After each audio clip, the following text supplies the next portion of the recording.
but the healthcare system nowhere in the world can be seen as perfect. We understand even in countries with vast resources that there are issues with healthcare cost, healthcare delivery. And therefore, we expect that these will be ongoing issues that we'll have to grapple with. I resist any efforts to politicize the healthcare system on the island of Nevis because I think ultimately it is unhelpful. The Ministry of Health and Gender Affairs, we are delighted to welcome registered nurses Maria Rogas and Mary Antonio, who are joining us at Alexandra Hospital. Both have been recruited from the Philippines.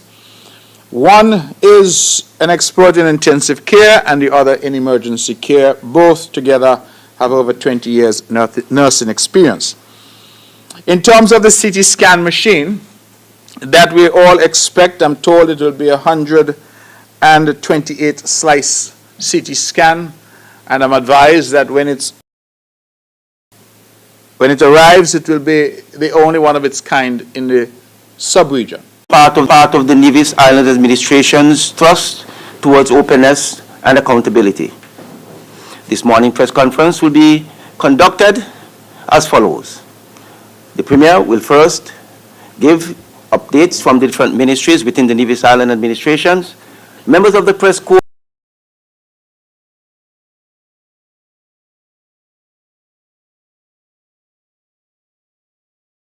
and again soon, but this apparently is far more sophisticated. It's a Philips machine.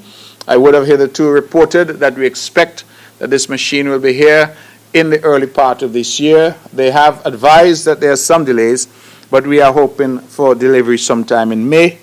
I am happy to report that the Philips technicians were here. They did a site visit, and they're quite pleased with the site, and will be visiting again soon as we try to conclude the preparation.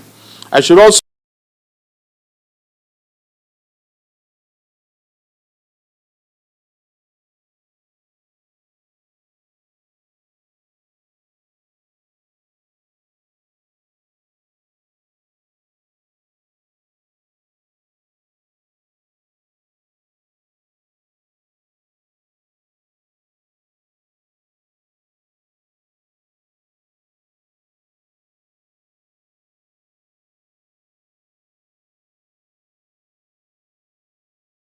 part of the Nevis Island Administration's thrust towards openness and accountability.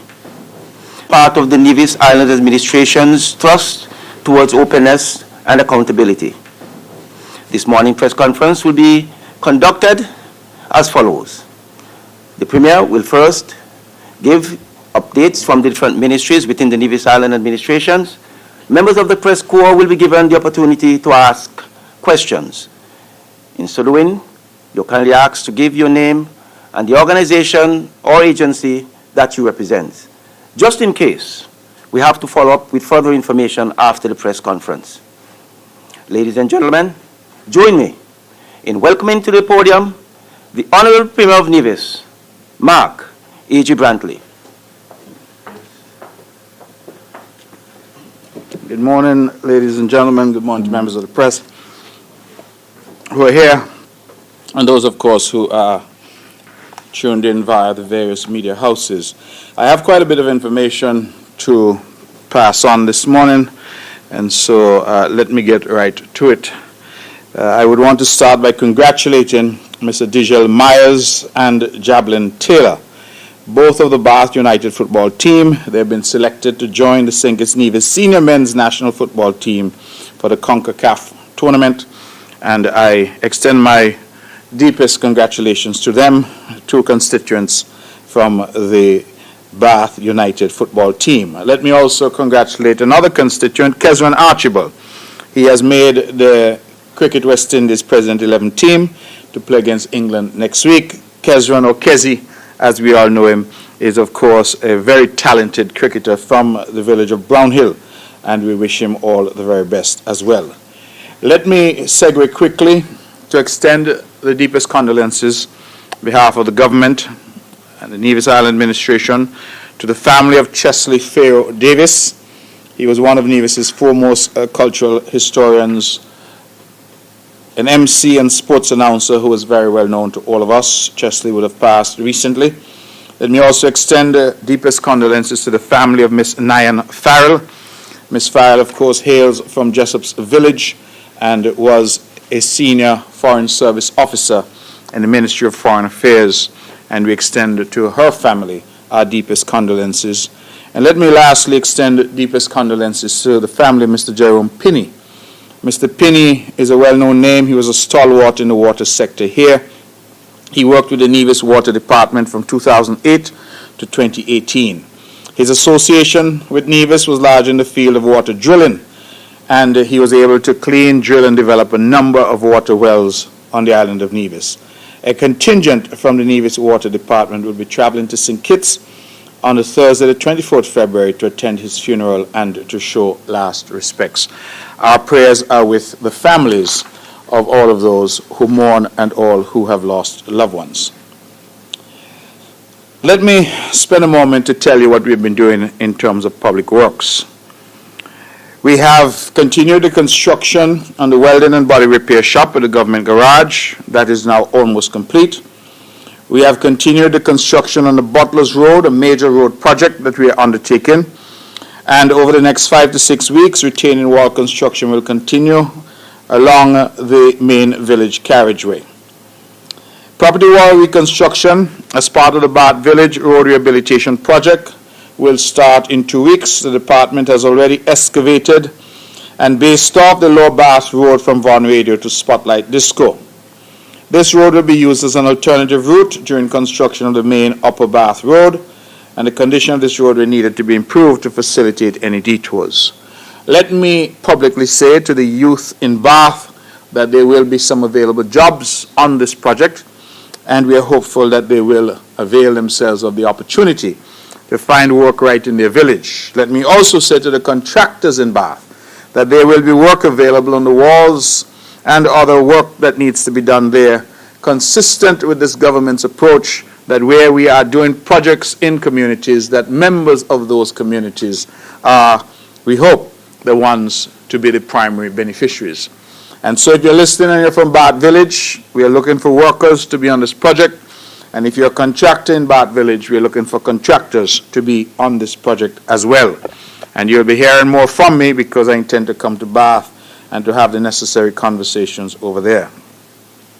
The roadwork adjacent to the Charleston Methodist Church property has resumed. The old church stone wall has been demolished and it will be rebuilt in similar fashion, set back a little further into the property. I would want to say a word on that because I know there was some level of controversy about this wall, which was an historic wall. The difficulty, however, was that we could not do any improvements in the area because even the movement, I'm told, of the heavy equipment caused the wall to crumble. So the wall was an ancient wall. It would have been way. Minister Hazel Brandy, who has the wall to crumble and to fall apart. So we have removed it, and the hope would be to try to reconstruct it.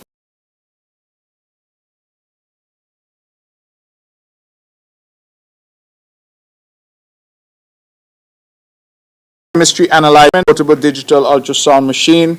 We've acquired ventilators. I would tell you that we now have 9 ventilators. This is up from 2 that we normally had. We now have 9, and in fact those ventilators were pressed into use quite recently in saving lives at our hospital. We have purchased a chemistry analyzer, a hematology analyzer. We have baby warmers, vital sign monitors, hospital beds, and of course 2 brand new ambulances have also been acquired. In public health, in the dental unit, we have 2 portable dental x-ray machines. We have purchased a thermal fog machine to deal with mosquitoes in the community. We have purchased vaccination refrigerators, examination couches, examination tables, generators, which is important. We have purchased generators with automatic switches for 4 of our health centers to ensure that those health centers have a continuous supply. With automatic switches for 4 of our health centers to ensure that those health centers have a continuous supply of power. And for our eye clinic, We've purchased the Ascan ultrasound machine, a tonometer, which apparently is used to treat glaucoma, and a laser ophthalmoscope, all of which have been acquired to better equip our healthcare providers. In terms of employment of specialists, I am pleased to say that we have 3 physical therapists that we've recruited, 2 from the Philippines and 1 from Cuba. We have recruited 3 specialist doctors, 1 internist, 1 anesthesiologist, and 1 OBGYN, obstetrics and gynecology, I think. 7 nurses have been recruited, 5 from the Philippines, 1 from India, 1 from St. Vincent and the Grenadines. We have also hired 5 local nurses who recently completed at CFBC their bachelor's in nursing, and we've hired a radiographer from Cuba.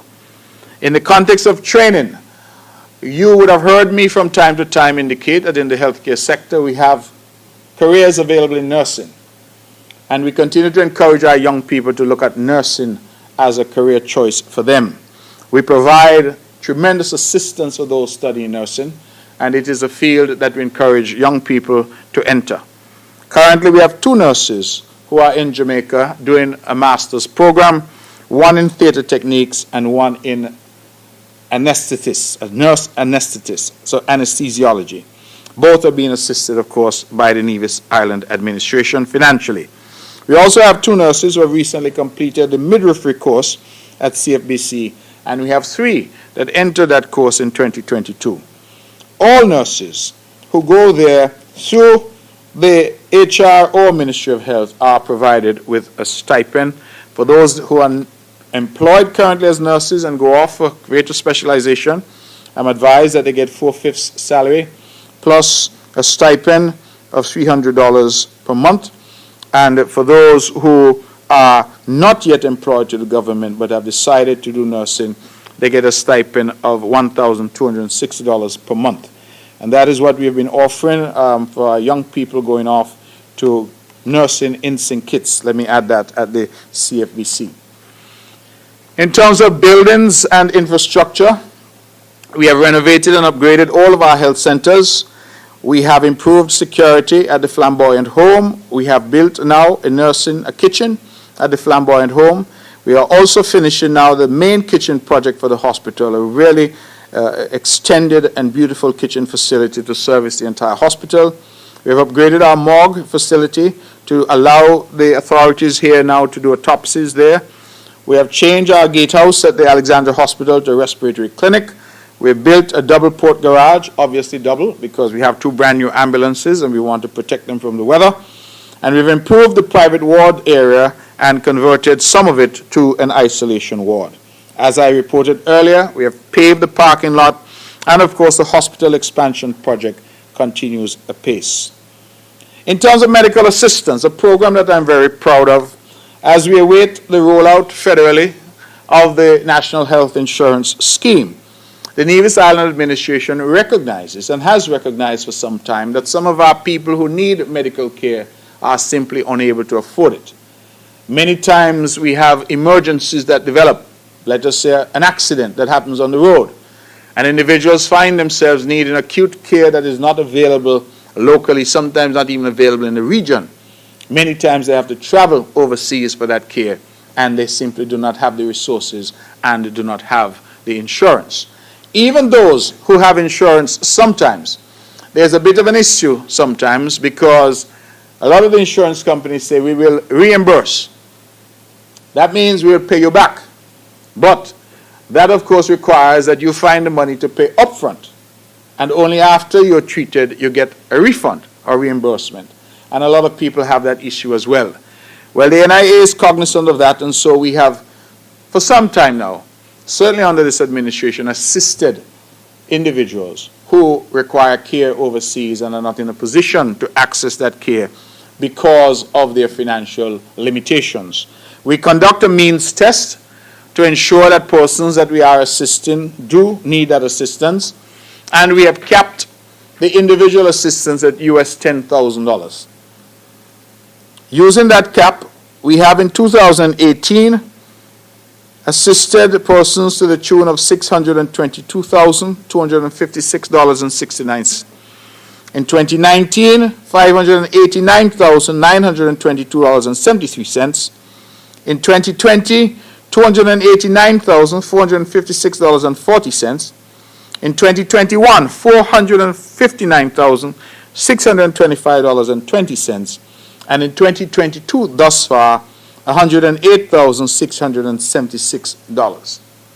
Again, a combined total over the last 4.5 years or so of just over $2 million that has been spent by the government to assist individuals to access care that wasn't available here, or sometimes even if the care is available here. For example, some kinds of surgery, they have required assistance because they do not have the money to pay. And so we have been there with our people, and all of these are tangible investments in the health care and the health and well-being of our people. The question was asked on the last occasion. I did not have the answer about how much we have spent on COVID.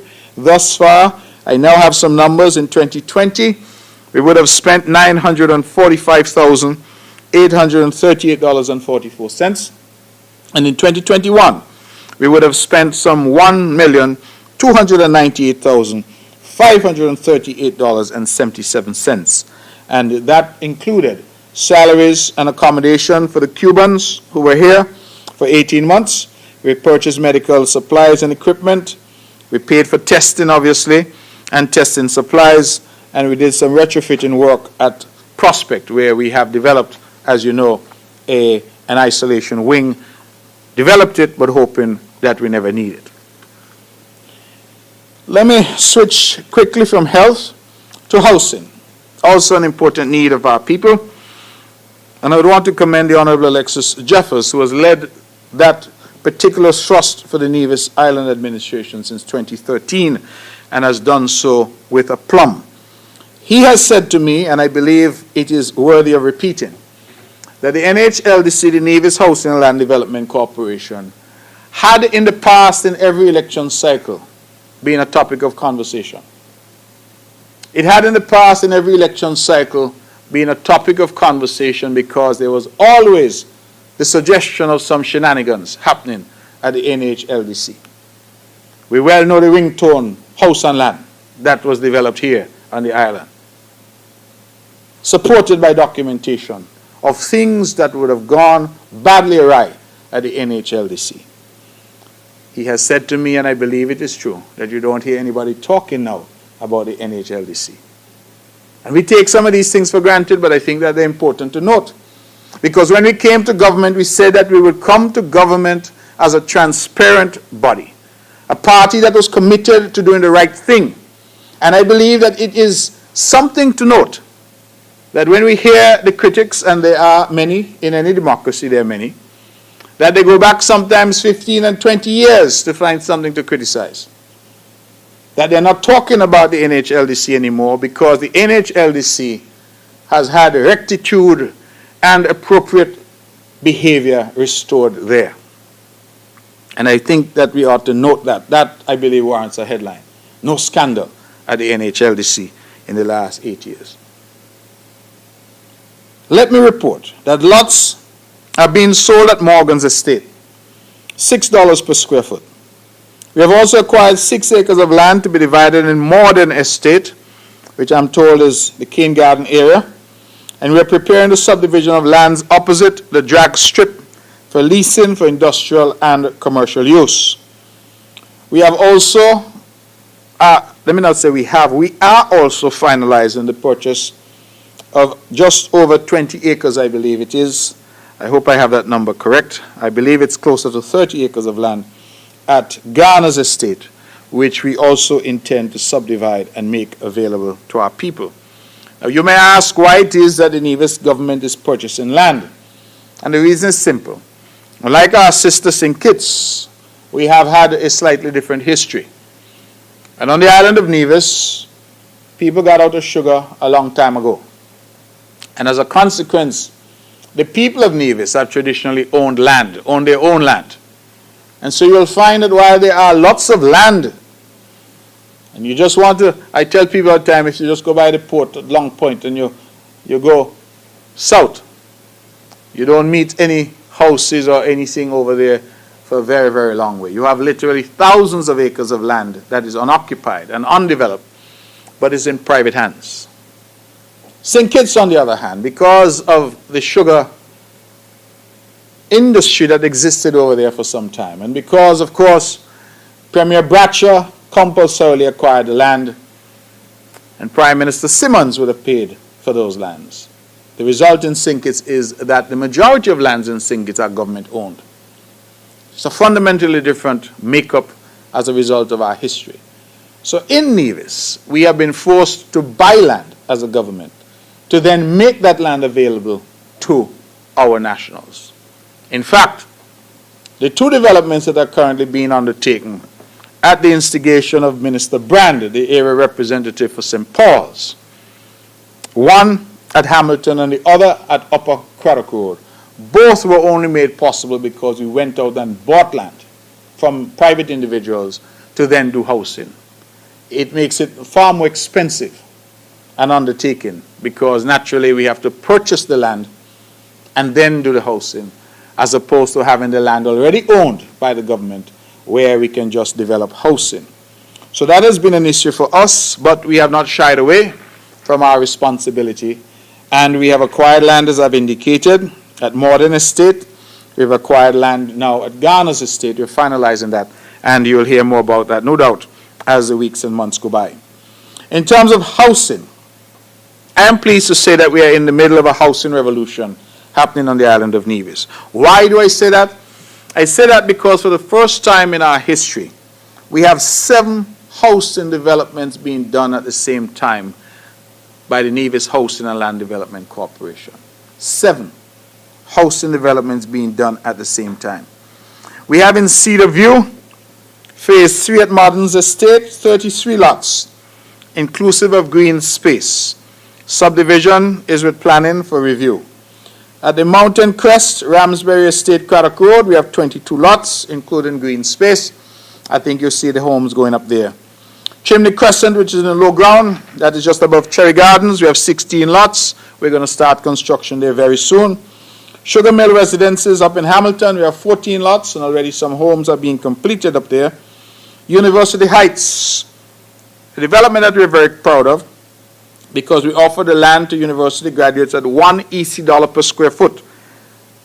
Innovation, never been done before, and we're able to attract some young persons to come back and settle here. We had 13 lots, that is ongoing. Bayview, which is in Rice's, there are 8 lots, and Nisbet Estate, there are 4 lots. I won't get into all the details about the cost and the price, but just to encourage our people who might want housing to speak to the good people at the Nevis Housing and Land Development Corporation. Let me pivot to education. And let me say to you that the Ministry of Education is very pleased to announce the resumption of sports for the schools in Nevis. Why is that big news? That's big news because for the last 2 years, our children have been deprived of any sports because of COVID. And as we now look to the future and hopefully put COVID in our rearview mirror, we are preparing ourselves for sports in Nevis. All sports days, with the exception of those for St. James Primary and the Violet O. Jeffers Nichols Primary, will be held at the Nevis Athletic Stadium, at the Mondo track, as we say. Why? Because that is a larger space and a space that we can control more easily. Admission, I'm told, for all sports days will be $3 for primary schoolers and $5 for everyone else. And they will be allowed some parking inside the facility for $15 if you want to drive in and park. A limited number of vendors will be allowed to vend on the inside of the facility. Registration for vending will be handled by the individual schools. So put differently, if my alma mater, the Ivor Walters Primary, is having its sports at the Mondo track, and you want to be a vendor there, you will register with the Ivor Walters School. So I want to make that very clear, and of course spaces will be limited. All patrons will be required to wear masks and sanitize their hands at the entrance gate, and as usual, because these are child-friendly events, there will be no alcohol sales inside the facility. That has been a standard position now for many years here on the island of Nevis. As a safety measure, stands will be color-coded. That is, If you purchase a red ticket, a matching red band will be placed on you, and you go to the red stand. And the idea there is to prevent persons from mixing. If you want to be on the field, on the grounds, then you'll be given, I am told, an orange band, and you would have no access to the stand. So we're trying to put in place as many safeguards as we can, but recognizing that sport is a critical part of children's development and that we cannot continue to deny them of the ability to engage in sporting activity. The question, of course, that I know everybody will ask, so before the members of the press ask, are we having interprimary? My answer to that question is yes, we wish to have interprimary this year. It is a staple of Nevisian life, and it is time that it resumes. Plans are ongoing to see how we can stage interprimary this year in a way that is safe and that brings back competition. I know that my alma mater, Ivor Walters, is waiting to take the crown, and so we look forward to interprimary happening this year and restoring that sense of community and that sporting rivalry, friendly rivalry, that we've always had here on the island of Nevis. So the Mini Olympics, we certainly hope, will be back in swing, and you'll get more information on that very shortly. Ladies and gentlemen, as I try to get through the rest of my information quickly, you know that I have been a very strong proponent of training and education for our people, particularly our young people. And as a consequence, as Minister of Foreign Affairs and as Premier, whenever I've given the opportunity, I have sought to get scholarship assistance from varied places across the world. And we have set up at the Department of Human Resources here a scholarship desk, so to speak, where we try to not only advertise available opportunities for training, but assist students in completing the forms and in getting the necessary information. I want to encourage our students again, please, to take advantage of these opportunities.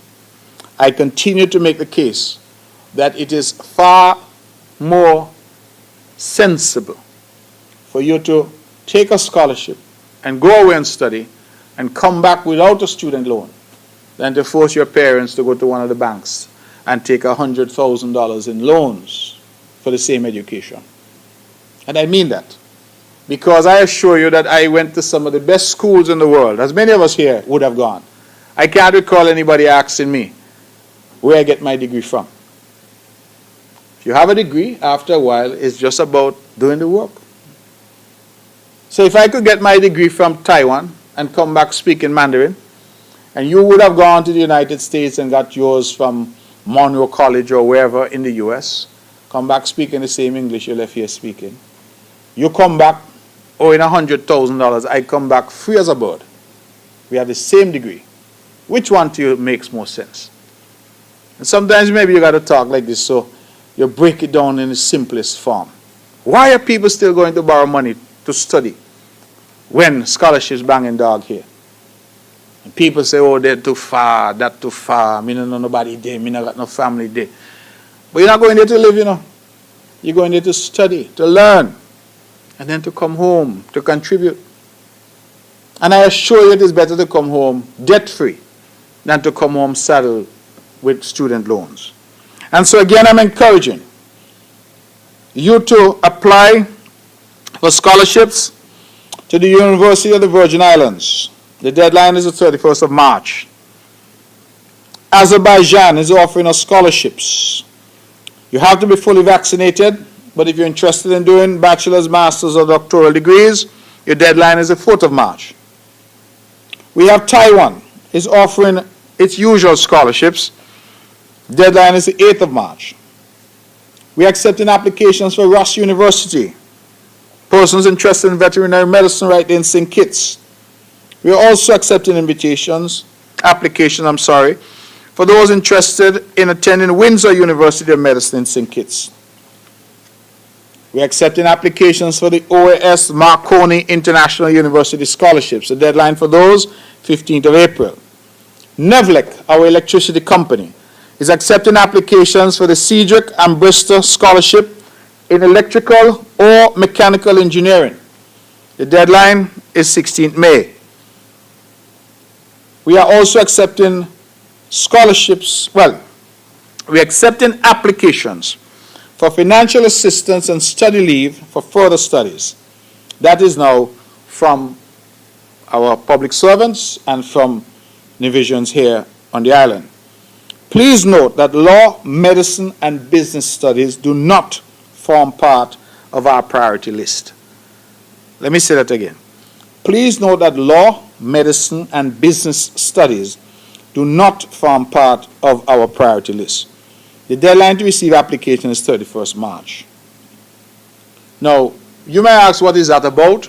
It simply means that in addition to all the scholarships that are available, the Nevis Island Administration also provides assistance.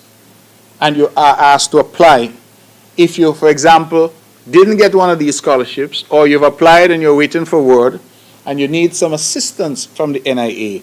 We're asking that you apply. We do this each year. But the deadline, please, is the 31st of March. Too many people like to say, I didn't know, I didn't hear. And so they come in April, May, and June, when the deadline is already gone, and the panel has already selected the individuals. So I'm asking people, the deadline is 31st of March, just more than a month away. Come in, bring your area of study, and indicate that you require assistance, and you will be evaluated and assessed, and the committee, that is a standing committee is in place, will advise accordingly the cabinet as to who they would have selected for purposes of assistance to study. So that is in addition to the various scholarships that are available. We have a young lady, Mrs. Shanola Murray Gill, or another young lady, Mrs. Shelley Lybard, both at HR, who will be delighted to help you. They are the model of customer service and professionalism. So please contact either Mrs. Gill or Mrs. Lybard, and they will be delighted to assist you and to make sure that you get proper information, you get every assistance. Ladies and gentlemen, I switch quickly to agriculture just to say the Department of Agriculture, after a 2-year hiatus, is proud to announce the resumption of its open day activity, and it's slated for Thursday and Friday, March 24th to 25th, and it will be at the ETW Park. The theme, Fostering Economic Growth Through Innovation, and it will be held under the distinguished patronage of a very good man, Mr. John Ford Parrish. So we're looking for all of St. Kitts Nevis and everybody else to come. I know normally we get people from as far as Statia and the U.S. Virgin Islands coming for our open day. We are back, and that will happen on the 24th and 25th at the ETW Park, Fostering Economic Growth Through Innovation. We are also announcing that from March 8th to 10th, 2022, we will be distributing seedlings to backyard farmers for free, F-R-E-E, free. So if you're a backyard farmer and you want seedlings to grow your tomatoes, your peppers, your cabbage, etc., between March 8th and 10th, while supplies last, you can get them for free at the Department of Agriculture as we continue, of course, our thrust for greater food security on the island of Nevis. Two last areas I will cover, last areas. To report from our Ministry of Youth that 18 young persons have successfully completed the 7th cycle of the Yes to Success Skills Training and Diversion Program hosted by the Social Services Department. The closing ceremony would have taken place on Thursday, February 3rd at the St. Paul's Anglican School Hall. This year, all 18 were trained in areas of electricity, plumbing, hospitality, and culinary arts. And all 18 were enrolled in internships to gain practical experience and on-the-job training. Kudos to Minister Eric Evelyn and his entire team because they continue to provide alternative pathways to our youth. And this is something I think that people are looking forward to. The Culturama Secretariat invites entries to the 2022 Culturama 48 Nevis Culturama Festival Slogan Competition, and they also invite and advise that they've opened the registration for the following competitions: the senior pageants, Miss Culture Queen and Miss Culture Swimwear and Mr. Cool, and Mr. and Miss Talented Youth Pageant, the Junior and Senior Kaiso Contest, the Soca Monarch Contest, the Junior and Senior Cultural Street Parades, the Emancipation Juve Troop, and registration forms are available at the Secretariat or online at www.culturamanevis.com. You should get your forms, etc., to the Secretariat no later than 4 p.m. on the closing date stipulated on each form. So Culturama, we are hopeful, is back, as we hope, of course, in St. Kitts we'll have Music Fest and other much sought after events back as well. Let me switch quickly to tourism, and we're very, very proud that we have, as I have announced hitherto, appointed Mr. Devon Lybard of Gingerland as the acting CEO of the Nevis Tourism Authority. He replaces Jadine Yard, who hitherto functioned in that position. We, of course, thank Ms. Yard for her efforts, and we welcome a local Nevisian, Mr. Devon Lybard, to the role. Devon has hit the ground running, and he has been in the news in a major way because we have announced that we have the 2022 edition of a Nevis Tourism Ambassador Program. And this program shares stories of Nevis from trusted voices with audiences around the world. The 2022 lineup boasts musical performer and former Spice Girl Mel B, model and actress Nikiva Stapleton, award-winning spa and luxury travel influencer Ava Roxanne Stritt, and Caribbean media expert Brian Major. Reaching diverse industries and markets, the 4 ambassadors will impart their favorite Nevis experiences from culture and history to sports, romance, and beyond. Now, just a quick word. Mel B has recently been awarded the MBE, member of the British Empire, and she was awarded that for her services to survivors of domestic abuse. Mel B started out, as we know, as one of the Spice Girls, popular pop group. She was known as Scary Spice, and she became one of the most recognizable women in the world and 1/5 of the most successful girl group of all time, the Spice Girls, who have sold some over 85 million records. They created the biggest British cultural impact on the globe since the Beatles. Melanie, of course, has gone on to do many things. I'm sure you've seen on the popular TV shows like America's Got Talent, The X Factor UK, etc. She is of rich Nevisian heritage. Her father is from Nevis, while her mother is British. Nikiva Stapleton is a proud Nevisian, raised in Chicago. That's how she describes herself. She's an actor, dancer, and model. She currently resides in Los Angeles. Her professional pursuit in dance has her across stages like the Metropolitan Opera, to Jubilee in Texas, and on TV performances from the Today Show to America's Got Talent. She has been part of iconic music videos like David Bowie's final project Black Star and Beyoncé's single Spirit in the film Black is King. She's currently an ensemble member of Hulu's sketch comedy Sherman's Showcase and has had roles in BET's American Soul, Spike Lee's Chirac, Black Klansman, and Netflix series She's Got a Habit, as well as Marlon Wayans' film Naked and NBC's action Marlon. She's also a model, and she has done work with iconic brands such as Balenciaga, Athleta, Nike, Adidas, Fila, Mac, and more. She is passionately Nevisian and passionately Caribbean. We have Ava Roxanne Stritt. She has been called the most influential person in the world on spa travel and is a top authority on luxury travel. Her fans say she's responsible for transforming a regular spa day into a full wellness adventure. She believes that spa, wellness, travel, and unique experiences are not just a luxury, but essential to a healthy body, mind, and spirit. She has been featured in USA Today, Travelocity, Upscale Living magazine, just to name a few. And lastly, Mr. Brian Major, who is actually on island at the moment. He's a veteran travel journalist, media and content consultant. He's a managing editor, digital guides and publications Caribbean for the New Jersey-based TravelPulse.com. He has an extensive background in travel and cruise industry journalism and public relations.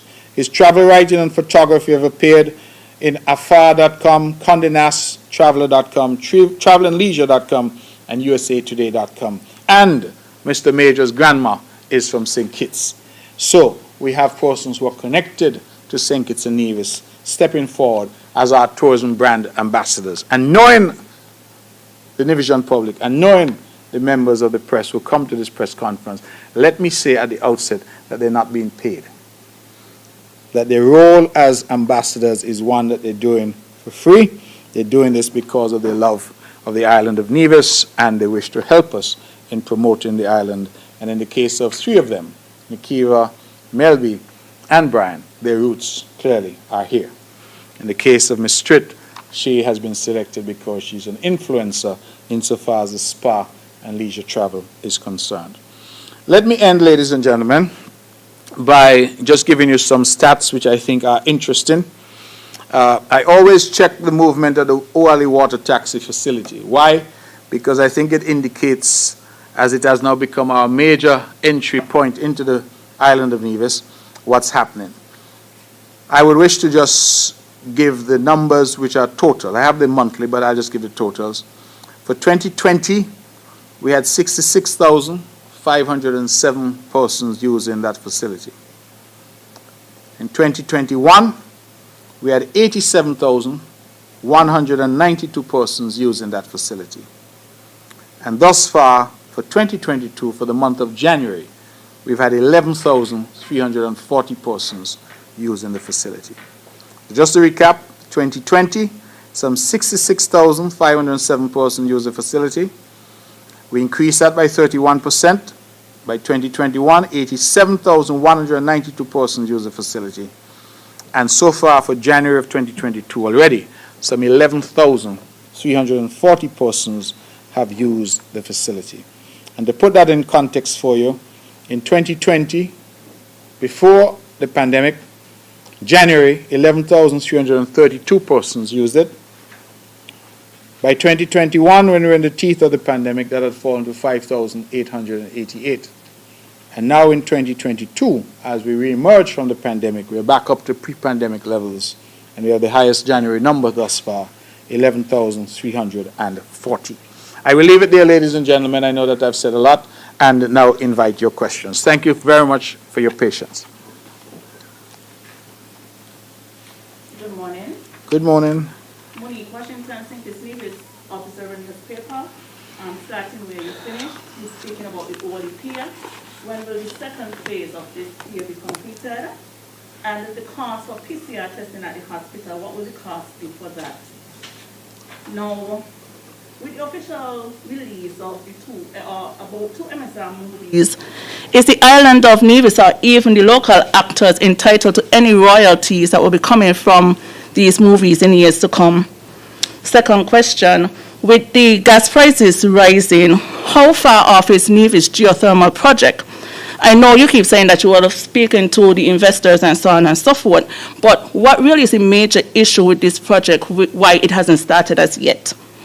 Now, this past week, a friend of mine traveled to St. Martin. She had to catch a boat to St. Kitts and take a taxi to the airport in order to go to a fairly close by island. Now, what is being done to attract regional airlines to Nevis? And with the decrease in the amount of traffic at Devon International Airport, how is NASPA able to financially keep the operations of the airport going? Now, with the war going on in Russia and Ukraine, in your estimation, what will be the impact of that to the island of Nevis or even to the Federation? You listed a number of projects, ongoing projects and upcoming projects, and we know that there is an upcoming election. How many of these projects will be completed pre-election? And that's it for now. Okay. You said I listed a number of projects and ongoing projects and projects that will be completed pre-election. I think all of the projects that I mentioned, the Butler's Road, the Bath Road, etc., are intended to be completed this year. The only project that I think will perhaps go beyond this election cycle would be the wing at the hospital. We expect that it will become the hospital. We expect that it will become to substantial completion this year, but naturally in terms of the outfitting, the equipment, etc., we anticipate that that will go into the next year. Things like the CT scan machine, which is clearly a major investment, that all will happen by May, as I indicated this year. That is the expected date. So I anticipate that what we're doing will be completed. Of course, we were elected for a 5-year term, and it has always been our position to work for all 5 years until we're ready to ring the bell and the people are asked to look at our performance and to determine whether or not it will be returned. The second phase of the Uwali project is, as you have rightly pointed out, the reception area at Uwali. We are about to embark on that particular phase of it because we have the plans completed. We have the costing completed. It's just a question of selecting a contractor. So we'd anticipate that that would happen quickly, and we want to get that completed as well very shortly. We do not anticipate that that will be a particularly long project because we already have a structure there that we purchased. It's just a question now of using the architectural plans to outfit that structure and to make sure that it's fit for purpose. The cost of PCR testing at our hospital, the cost is still being worked out. We would have met yesterday in Cabinet. We had a discussion on that. I believe the Honorable Hazel Brandy Williams and her team will come back to us. What I can tell you is that it will not be any more expensive, and we are asking that it be cheaper than what people are currently paying. So we know for sure it won't be more expensive. We are now working to ensure that it is cheaper than what people are currently paying. And we will have both antigen tests and PCR testing available at the Alexandra Hospital. Gas prices, geothermal, you say, what is the major issue? The short answer is money. And that has always been the issue. The project is calculated at about $60 million, I think. And the issue has always been the ability to raise that funding. We have had various companies, we have had various engagements, but that has always been the situation. And we are currently in the final stages of discussions with a particular company, which we are hopeful will yield the necessary resources that we need to finally embark on the production phase of this project, bearing in mind that the exploratory phase is already done. The production phase has really been the area where we've had most difficulty. We engage with the CDB, the Caribbean Development Bank, for what is referred to as a contingency grant, I think it's called, where they provide some resources for drilling. And if the resource is proven to be viable for purposes of the production wells, then that is converted into a loan, a low-interest loan. If not, then it's a grant. And because that's the highest risk part of the project, that is why that has been dealt with in that particular way. I'm frustrated, as I'm sure everybody is, at the slow pace, but this has been the nature. It hasn't helped that we've had COVID, which has prevented persons from traveling, etc. But we are now settled. We are now seeking to do our best to move this particular project forward because we understand it has long-term implications for the island of Nevis and the wider federation as well. I'm happy that you linked it to gas prices because just this morning, gas prices already hiked. The price of oil already hiked as a result of this unfortunate development between Russia and Ukraine, which threatens to drag the world into another global conflagration. In fact, I will say to you, Monique, that I am deeply troubled. As foreign ministers think it's in Nevis, we are currently discussing at the CARICOM level a joint statement that we hope to go out today to condemn this type of aggression by Russia. Whatever the reasons may be, we have to respect the global norms and the global world order. It is particularly difficult to understand that the UN Security Council was in meeting when this aggression was launched. As far as I know, Russia is a member of the UN Security Council. And so it begs the question, why convene the Security Council of which you are a member if your plan was to launch an attack at the very time that the Security Council was meeting to address this issue? It shows very scant regard for international law, very scant regard for international organizations, and I would urge the parties to act with restraint even at this stage and to pull back from what could lead to another global conflagration. We have had World War I, we've had World War II. They brought no good to this world except death and destruction. And it was sad to see that for no apparent reason, or none reason that I could understand, that we would have this type of aggression and potentially the start of another global conflict. When we view this in the context, Monique, of us now trying to work our way out of the COVID-19 pandemic and the war that the world has just endured with this killer disease, COVID, it makes it all the more difficult to understand. We are now getting back to some sense of normalcy. We are now seeing, I'm here talking about Sports Day. Tourists are coming back. We're talking about people using the water taxi pay again. And, you know, the sense is that the island and the country is getting back to some sense of normalcy. People are working again, people are earning again. And then you have now something which is completely artificial, completely, created, something that I think could be avoidable if we had better diplomacy and greater efforts to engage in diplomacy. War I can never see as being the answer. And as far as I'm aware, Ukraine posed no military threat to Russia or to any of its neighbors, so I have a difficulty understanding why we would have an attack of the nature that has been launched, and the threat now of pulling Europe, United States, and others into this conflict. So I am very concerned about it. I think that we have almost immediately seen the effects. Higher oil prices mean higher gas prices, higher electricity prices. Higher electricity prices and gas prices mean higher cost of living. That is the reality. And that is why geothermal energy and weaning ourselves off fossil fuel for energy is so important to the island. And that is why, for me, it is so frustrating that we have not yet been able to find a partner that can deliver on the promise of geothermal for us. We will, however, continue to make efforts. We have a team that has been working on this, and we are hopeful that we'll be able to come to terms. We had hoped in December of last year to sign final documentation with that company, but there were some last-minute negotiating points on which we could not agree. And as a result, my position is I prefer to have no deal than to have a bad deal for the people of Nevis. And so we said we'll have to go back, look at those numbers again, and determine what is the best way forward. Vance Amory Airport, what are we doing to attract traffic? An excellent question, Monique. We have done a lot in the past, but the people have not decided to use that traffic when we've attracted it. So I'm not even sure how to answer that particular question, because the airport has become a usual beating horse for some. Oh, the airport is dead.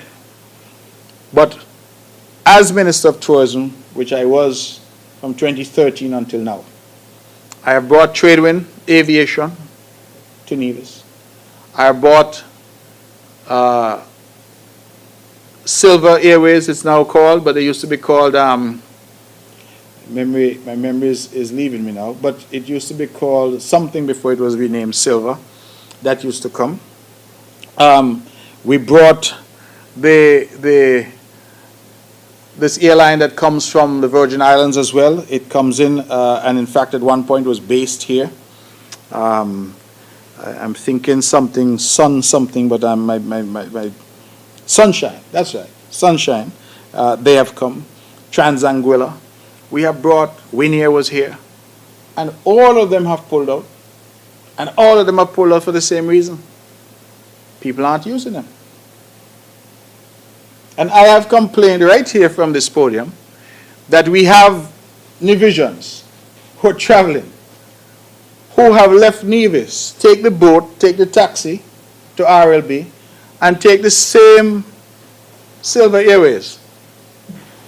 Seaborne, it was called before. Memory is kicking back in.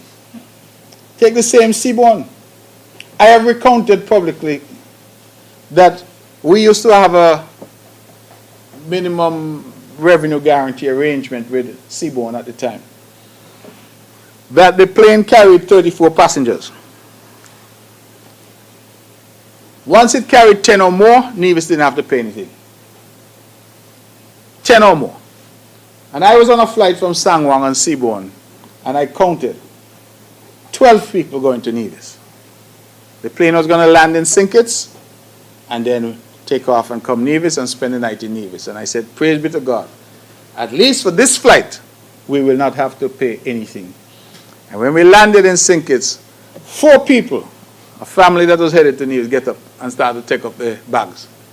And I said, we all go in the plane going to Nevis. I said, no, we're coming off down here. And somebody going to pick us up and we're going to take the boat and come over. And so what should have been 12 people coming to Nevis ended up being 8, and Nevis had to pay.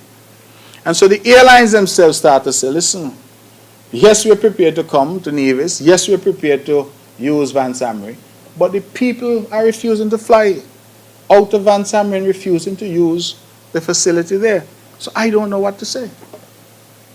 I talk to other people who say it is so seamless advanced armory. Fewer people, so it's very easy to go to and from there.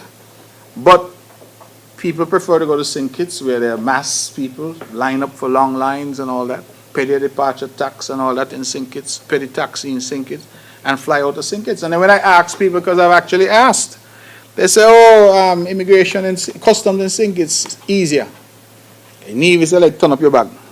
St. Kitts, they just tell you go. Easier. And some say, oh, it's a few dollars cheaper if they fly out of St. Kitts. But I have been asking, we had a whole campaign money that we launched here, where we asked people to fly out of Nevis. I remember we did an ad which was being run on Von Radio, because all the airlines were telling us the same thing.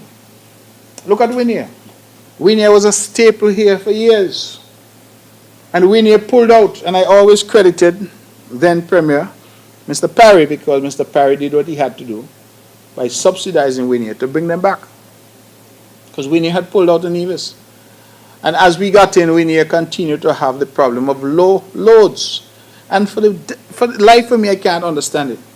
If you know Winair and Winair's traffic, Winair does sometimes as many as 6 and 7 flights a day from St. Martin to St. Bart's. St. Bart's' airport infrastructure is far inferior to that in Nevis. Far inferior. And they're doing 7 and sometimes more flights per day to St. Bart's using the 19-seaters. And we can't get one flight to Nevis. So what is the explanation? It's one thing to say to the government, oh, you must do more. But what are we to do? Because I have the evidence, as I've said. We brought airlines. We brought Tradewind. We brought Seaborne. We brought Sunshine. We brought Transanguilla. And for the life of me, the airlines themselves are saying we just don't understand why Nevisians are not prepared to use the Vance Armour International Airport. Because absent use, there is no purpose to the facility. So the facility really has gone into decline. And when we look at the numbers, since American Eagle left, the numbers have dropped dramatically. I think the taste, the travel of the traveling public has also changed. A lot of people tell you they prefer to take the jet and they get off in Miami. We were pushing the idea of people traveling to Puerto Rico, because from Puerto Rico, I think they had traffic from Puerto Rico to 26 destinations in the U.S. So we're saying it's an easy stop. You go to Puerto Rico, and from there you go to Orlando, you go to different places in the U.S. You can't do that from St. Kitts. So go from Nevis to Puerto Rico, see if that's an option. But people are not prepared to take that option. So if you can help me solve the problem, I think we are prepared to continue to work hard to bring traffic, bring the airline, but getting people to use it now, that's a different story. So I don't know what else the government can do, whether we're going to offer the plane ride for free and see if people take it. But at the end of the day, it's a question of Nevisians saying, do we want the airport in Nevis to survive? And if we do want it to survive, will we use it? Because that's the only way. It's like telling me, you need to invest more in the hospital, and then we invest, and then nobody uses the hospital. People decide to go elsewhere. So that is the difficulty. There's no issue about closing the airport. You say, how does NASPA paying?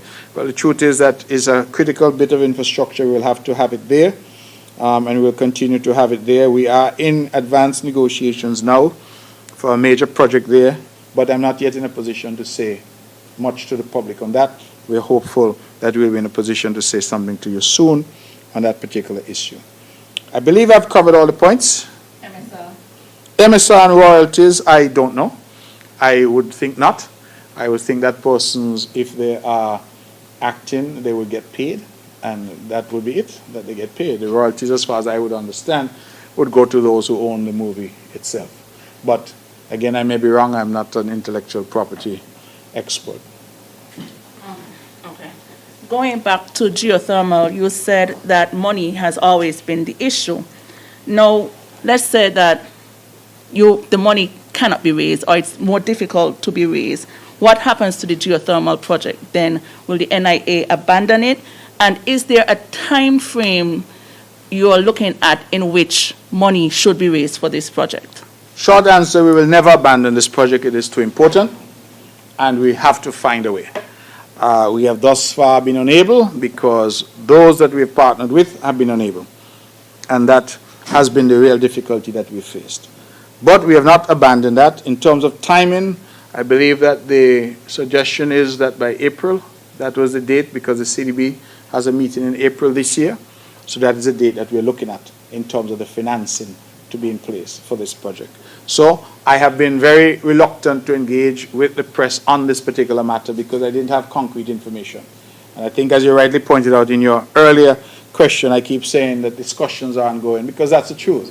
Discussions have been ongoing. And I thought in December I would have something in my hand that I could come and announce.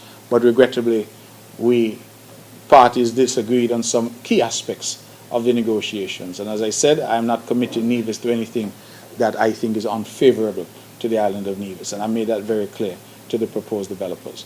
But we are not abandoning it at all. We think it's just too important a project for our future to be abandoned in that way. Good morning, Mr. Premier. Good morning. Elke Hewlett, Department of Information. I would have noticed that from the budget discussions in December that the CBI earned over $500 million last year. That's the CBI program of St. Kitts and Nevis. And that was the reason why the federal government would have recorded a significant surplus in the middle of a pandemic. Did Nevis receive any of that windfall, or did Nevis just get the same, I think it's $3.75 million per month that it would have gotten prior to the pandemic? Also, Mr. Huey would like to, Andre Huey of SKN Newsline asked if we have any students or nationals in the Ukraine-Russia area, and do you expect to see a surge in applications from Russia for CBI, and will these applications be considered, considering the sanctions passed by the U.S. and other nations against wealthy Russians? Freedom FM has asked, says that this month marks 2 years since locally based pilots have been grounded because of restrictions put in place to mitigate against the risk of COVID-19. With many countries taking decisions to abandon their restrictions as we speak, Mr. Premier, as the Senior Minister of Health and Minister with responsibility for tourism within the NIA, can you tell us about the process to ensure that these pilots are able to resume operations shortly? And that's it. Thanks. Okay, thank you very much. You seem like you work at many different media houses. Starting where you left off, the Freedom FM question about locally based pilots, the question is coming to me, but really I don't know that I'm the appropriate authority, because the issue in relation to the pilots all had to do with the protocols, and that's really managed through the task force. That was the issue, and I think that the issue surrounded when they go in and out. Do they have to quarantine? Are they allowed to just get into the community? I would have thought that now that the quarantine restrictions have been removed, that these issues should fall away. Because the issue, as I understood it, was whenever they landed and had to go to their homes because they were based here, could they just leave the airport and go home? And of course, we had a quarantine provision in place, which would have been abandoned last year, December. Last year, December, once you're now fully vaxxed, and you're coming with a negative PCR test taken within 72 hours, there's no requirement for quarantine anymore. So I think that issue went away. So I'm not myself understanding what the ongoing issue might be. But as I said, I would not be the authority. I can, however, undertake to ask some questions of the task force as to what this ongoing issue might be. Ukrainian students, we are not aware that we have any students or any citizens in Ukraine at this point. Nobody has reached out, and we are not aware that we have anybody there. We might, but we don't know. And I'm told that other Caribbean, in fact, I'm on a chat with the foreign ministers of CARICOM, and I think so far only Jamaica has said that it has students there. All the other countries are saying they either don't or they're not aware. And so I don't know. Russian applicants for CBI, I don't know what will happen there. A lot depends on what happens in the next few days and weeks, whether what we're seeing continues or whether good sense prevails and persons retreat from these hardline positions that they're taking. We will have to watch it and see. Insofar as sanctions are concerned, thus far it appears that the sanctions are quite targeted. And so specific named individuals are the ones who are being targeted. So I don't know that it means, therefore, that all Russians are being targeted. It seems to be people who are around President Putin and is in a circle, and some of the oligarchs, those seem to be the ones who are being targeted for sanctions. Insofar as the CBI proceeds, that's always a vexed question for me, because you're absolutely correct that in 2021, when the country and the world was still in the grips of this pandemic, that St. Kitts Nevis had a windfall insofar as CBI was concerned, and we would have earned north of $500 million from CBI. I can say, because it is the fact, that Nevis got no more than it always got. And so Nevis got the same amount from the proceeds of CBI in 2019, in 2020, in 2021. And that is $3.75 million per month. It is a matter that I have raised with the Honorable Prime Minister, because for me and for the island of Nevis, it is unacceptable. And I've raised that, and I've said that this cannot be how the country is going to function going forward, that out of 500, I believe the number is $588 million, Nevis got 45. So you can do the math for yourself. And so my position is, there's a lot of chatter about how much Nevis is getting, and I keep saying that is not the correct question. The correct question is not how much Nevis is getting. The correct question is, does what Nevis get represent a fair allocation of this national resource, which is a CBI industry and the proceeds from CBI? And I'm very firm about that. I say so publicly, I say so privately. I'm very firm about that the people of Nevis cannot be shortchanged in terms of a sharing on the CBI program. And when good comes, all the country must share in the good. And when bad comes, we know all the country can share in the bad. And especially during COVID, when we were called upon to spend money we didn't have, we were called upon to borrow and beg to survive here on the island of Nevis, I think that it is especially galling that the country had a windfall. And we hear talk about surplus, and we hear talk about, things are great. But at the end of the day, the island of Nevis got not one penny more than it would have received. And so I have raised that formally, and I don't think that there's anything secret about it. Matters of governance ought to be public because you all put us here. And so I've raised that formally with the Honorable Prime Minister to say that that is unacceptable. And we hope that we will have redress on that very shortly. So thank you for raising that question, and certainly we look forward in the interests of good governance, the interest of treating all of our people as if we matter, and all of our people as if we are citizens of this country, imbued with all the rights and entitled to all the fruits of our citizenship, that we engage in a sensible way to resolve these types of thorny issues that have bedeviled us for far too long.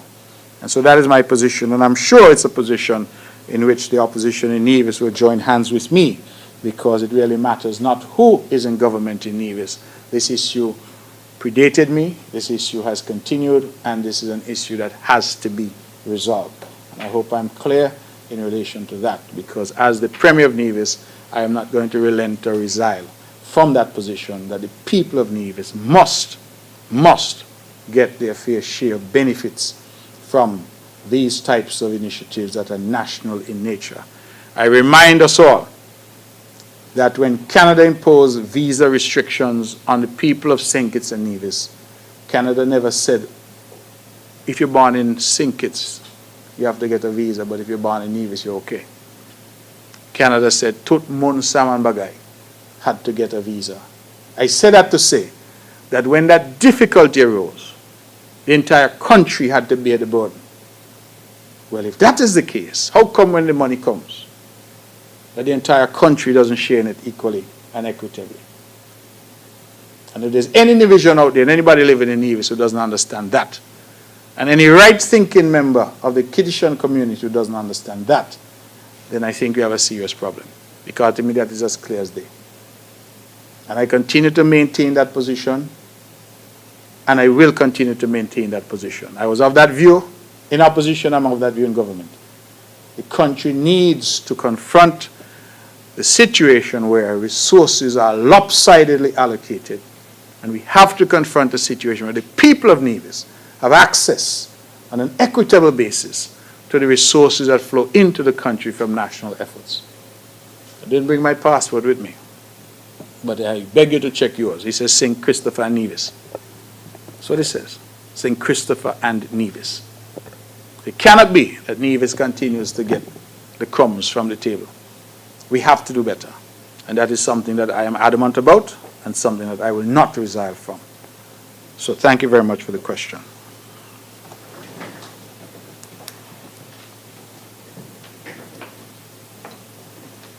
Good morning, Devon Cornelius, 1FM. Just a few questions. Agriculture Permanent Secretary Huey Sargent earlier this month reported on talks held between him and a lady from the United States in relation to exporting products made by the Agro processing unit. What is the update on that? The Gingerland Secondary School has received a new wing dedicated for TVET purposes. What plans does the NIA have for a similar project at the Charlestown Secondary School? What is the status of the expansion works at the Alexandra Hospital? At this point, what works exactly are happening at the hospital? What is the update on talks between the NIA's legal advisor and developers for One and Only Resort? And when is the completion date for the Mondo track? And lastly, there are a number of people from Nevis who are receiving or currently receiving dialysis treatment in St. Kitts. Explain in detail what plans the NIA have for dialysis treatment for Nevis. Thank you. Okay, thank you, Mr. Cornelius. Update on agro-processing sales to the U.S., I don't know. I have not been briefed by Mr. Sargent on those conversations, and certainly I would usually only know once there's something to report, so I would assume that those conversations are ongoing, but I will check with the Ministry of Agriculture, and I would urge you to follow up with Mr. Sargent as well to see where we are. TVET, the building has now been completed. I believe that we should have an opening ceremony that is being scheduled. I don't have the date, but the building in Gingerland has been completed now. And the project at CSS, in terms of design and all of that, is well advanced. I believe that they're at the stage now of trying to select contractors to undertake that. That will be a much bigger project, the one at CSS. In terms of plans for the TVET Center, I know that they'll be doing various things like cosmetology. I know cosmetology for sure, and there are some other areas that they were looking at there. I think technical drawing, draftsmanship, I think they call it, or technical drafts persons will be there, and they will be engaged in some technical and vocational training at that facility.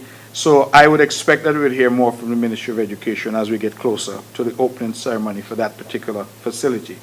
Status of the Alexandra Hospital, work there is ongoing. As you know, we have 2 contractors on site. We have Evelyn's Construction and I think Wedge Pemberton Construction. Those have been the 2 contractors that have been with us. We were badly delayed, as we are all aware, because I've said so here during COVID. We were also badly delayed because we had to have some plans done for the interior layout.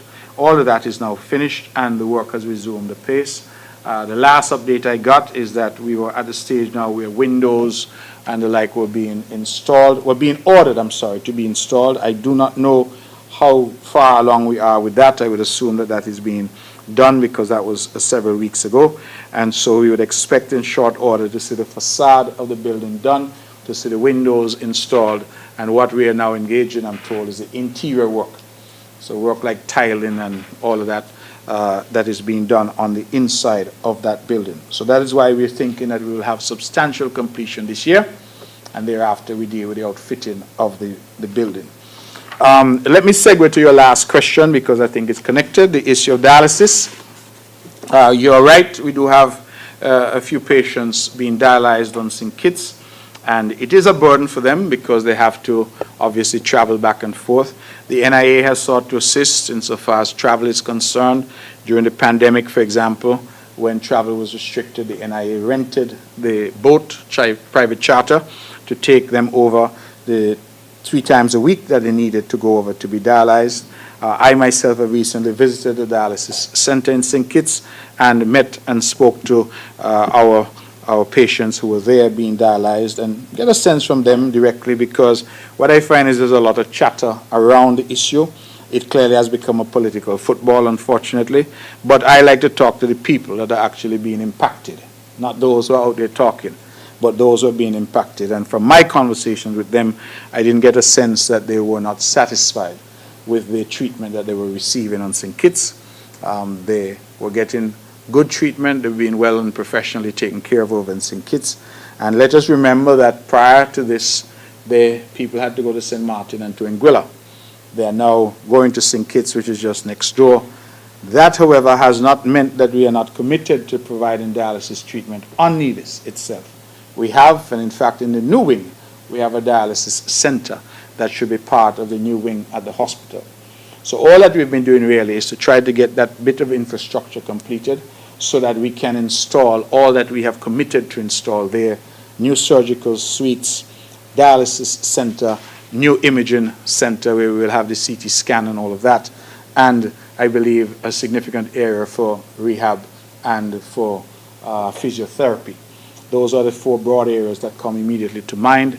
We also will have some additional rooms, recovery rooms and the like, and also some stations for rest and relaxation for the nurses and the doctors, etc., which we don't currently have.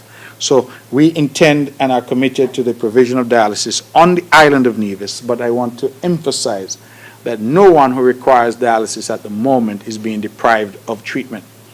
And those who cannot afford treatment are being assisted by my government to access that treatment. And so I want to make that very clear. Dialysis is a very complicated matter. I have heard some people take to the airwaves to say, just plug in the machine. If you just plug in the machine, people will die. It's as simple as that. It is not a matter that is a very simple matter. In fact, when I traveled to Taiwan some years ago, they took us on a tour of a dialysis facility there, and I was able to see the complexities of dialysis up close. You have, for example, to have people who could treat the water. It may sound simple, but if the water treatment isn't right, people die. You have to have people who can fix the machines and make sure that the machines are in working order. Why? Because if somebody is being dialyzed and the machine were to break down, you have to have the technicians there who could handle that. You have to have specially trained nurses, which we have done, by the way, because we have exposed our nurses to training. As a matter of fact, recently there was a nurse shortage at the center in St. Kitts, and there were discussions about our nurses going over to assist. At the end of the day, I don't think it happened because I think it was a COVID-related and those nurses were able to come back on board. But we have nurses that we've trained to administer and deal with dialysis. There's also, of course, the specialist doctors that are required. There's a nephrologist that is an expert in blood.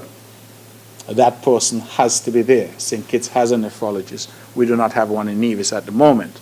But most importantly, there's somebody called a vascular surgeon. And that vascular surgeon is the person who puts the shunts either in the neck or in the arm to allow the machine to be hooked up to do the dialysis. And currently, St. Kitts doesn't have a vascular surgeon either. So patients are having to go overseas. In fact, one young man, I believe, is currently from Nevis, is currently in Trinidad, where he had to go to get that particular procedure done. We have another young man from Nevis whom the government has just approved funding for, who I believe will be going to Colombia to get that process done, because after a while the shunts start to deteriorate and you have to replace them. I say all that to say that this issue, in my view, is a complicated issue. It is not one that ought to be treated in a cavalier fashion.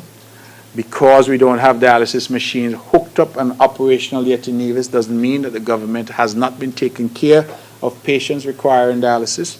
And what we have continued to say to our patients, please, we are willing to contribute to taking care of you if you do get end-stage renal failure.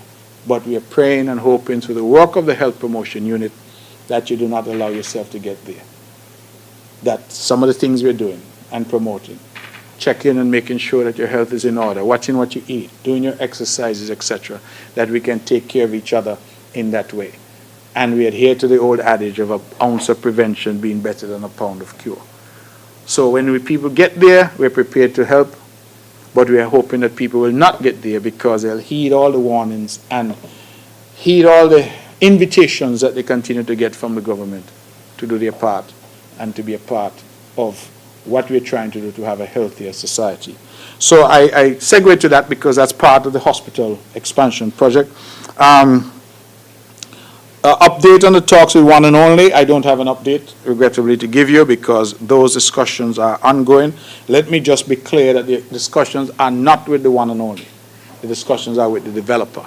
The One and Only is only a brand that the developer says he would like to get to manage. It's like the Four Seasons came in and managed the Four Seasons Resort, but the Four Seasons was not the developer. The Mondo track, you asked, well, when the Mondo track be finished? I am proud to say that the Mondo track has been finished for a long time. And perhaps what you wanted to ask is when the second phase, which is the stadium, will be done. And we have no plans to have that done this year because the resources aren't there to have that done this year. And so our focus has been on other things, putting those resources, for example, into the hospital wing and ensuring that we can get some of those done quickly, putting resources into the second phase at the water taxi facility to get those up and running quickly. So there is currently no plan on the books to have the second phase, which is the stadium at the Mondo track, done this year. We have added seating over there. We have added bathroom facilities over there. And in our view, what is most important was the first phase of the project where we laid a first-class track for our student athletes and our athletes in general and our people, because so many people use that facility now for exercise early in the mornings, late at evenings. And of course, we have now seen the advent of football being played because the pitch in the middle was designed to accommodate football. So we have a FIFA certified pitch in the middle. We have IWAF certified track. And that for us is what we were seeking to do, to move our young people from running on grass at the ETW park. And if it was a hot summer with no rain, they were running on dirt at the ETW park, to move them from that, to move them to running on a first-class facility at the Mondo track. So just to correct it, that the Mondo track has been finished for some years. What we now need to add is a stadium, and that is the next phase, and we will get to that when the resources permit.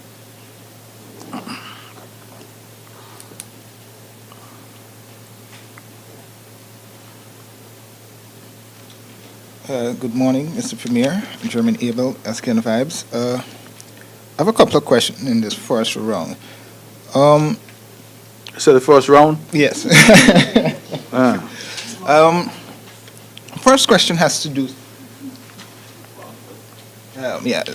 First question has to do specifically with the fact that there's always been talk time and time again that we are giving people the opportunity to fish and learn and build and fend for themselves.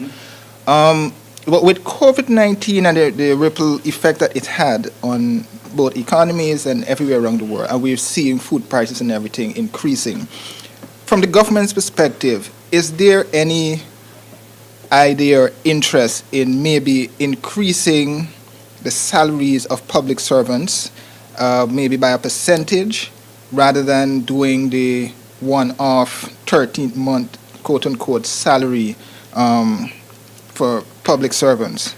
My second question has to do with criticisms you and your representatives would have been in the federal government would have been coming in for. For example, there's quote-unquote claims of hypocrisy from the CCM members in the government. That one, you have two pieces of legislation that were passed, but they're not fully operationalized in the sense of the integrity in public life and the freedom of information. And then your representatives have also been silent on the allegations against a sitting member of your cabinet. How would you respond to those criticisms being leveled against you and your representatives within the federal government? And for now, my final question has to do with the one where you slightly addressed, and that has to do with the sport facilities. Is there any plans to upgrade the other sports facilities outside of the Mondo track? I mean, because we're looking at sports tourism as an avenue to rebound St. Kitts and Nevis' economy, maybe a tennis facility, cricket and basketball and other such facilities. Thanks.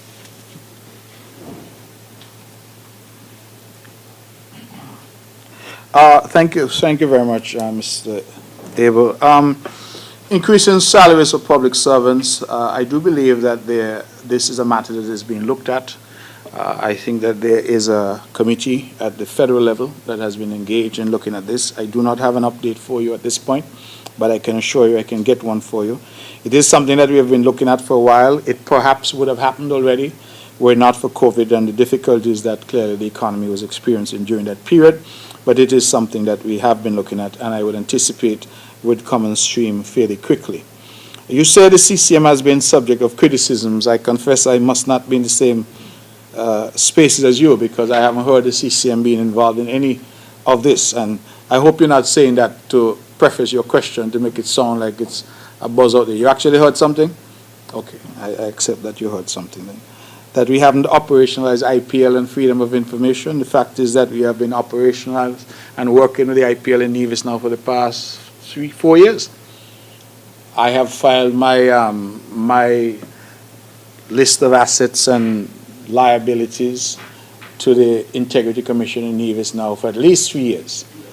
But it's operationalized in Nevis, but at the federal level, it's being under. Oh, so you want to attack CCM for what is not being done at the federal level, but not tell us what we're doing at the island level. That's what you're saying. Well, I didn't quite understand the question. At the island level, Nevis Island Administration has operationalized, led by the CCM, has operationalized IPL now for the past 3 years. We had the Integrity Commission, the offices upstairs Rams Complex. They have been functional. We have been filing. We have had several meetings with them. They've had several sensitization seminars. I think that has been going fairly well. In fact, this year, we discussed with them their budget, and I think all of that was sorted out for them. Freedom of information, on that one I'll take some criticism because we have passed the legislation but not yet operationalized it. It was one of the commitments that we made. It is still something that we are committed to, but again, we were sidetracked by COVID, and we had to deal with the exigencies created by the COVID-19 pandemic, and that is the reason why we have not advanced that in Nevis.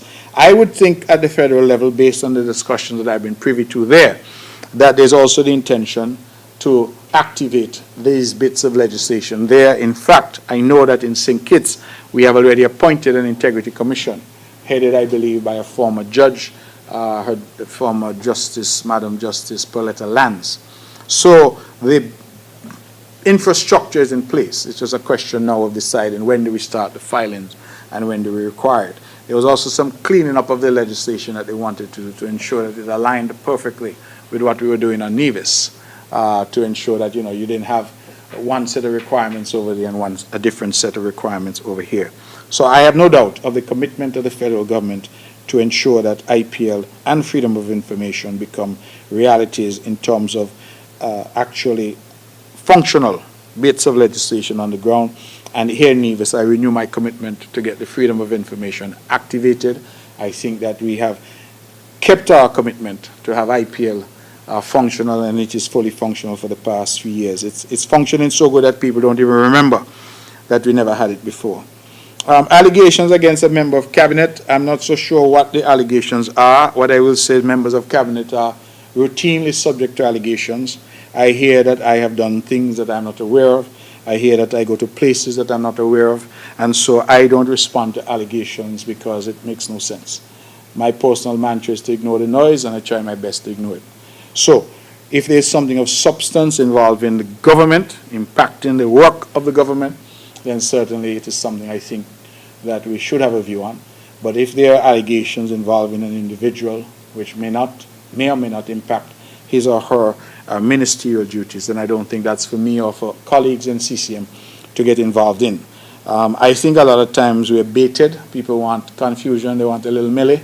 So they ask, what do you think about this and what do you think about that? My view is that, what the song say? Drink your water and mind your business. That's a very good song. Now, sporting facilities and upgrades. The truth is that we have been upgrading sporting facilities all across the island. Mr. Abel, if you were to go to the VOJN sporting field, it is really a first-class facility. If you go to the sporting field in Brown Hill, now it is one of the best on the island. I'm quite proud of the work that has been done there. If you go to Zion, there's considerable work that has been done there. If you go to nearly all of the basketball courts around the island, they've all been resurfaced and upgraded. The one in Bath, the one in Church Ground, the one in Cherry Garden, the one over there at VOJN, I believe just by the school. We've done the one in Cotton Ground, the one in Jessup's. So we have been on an ongoing effort at upgrading sporting facilities. So that's not something new. That's been something that's been going on for some time. And of course, I just reported just this morning that we're currently at the netball complex, where we're upgrading that facility and creating almost a brand new facility there. We have also reported that all the facilities in Nevis will be retrofitted with lights, and those that never had lights before are now going to have lights. So for example, if you were to go up to Hard Times, where the community there plays cricket and all that on that field is going to be lit. The Zion field that was not lit before is going to be lit. And then the other fields around the island will have the lights changed to LED lights so that we could have a more energy efficient and a safer environment for the overall preservation of the Nevis environment. So, Mr. Abel, you need to spend a little more time in Nevis and drive around, and so you'll see what we're doing on the island. And take some photos, please, and give me a nice headline that sporting facilities in Nevis are getting serious attention, and that is not something new. That is something that's been going on now for some time. I'm very proud of the work that Honorable Eric Evelyn and his team have been doing. Or we've also refurbished the courts up at Hard Times as well, Rollins, just above Crony's house there. Tell me when you're coming over. I'll get somebody to give you a tour. All right? Yes.